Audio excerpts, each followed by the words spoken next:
مرحبا يا شهر رمضان، مرحبا شهر الصيام، مرحبا يا شهر رمضان، مرحبا شهر الصيام.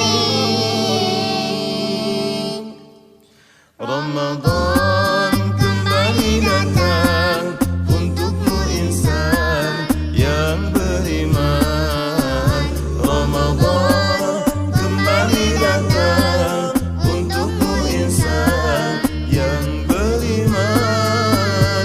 Beruntunglah semua insan yang selalu berbuat kebajikan. Merugilah semua insan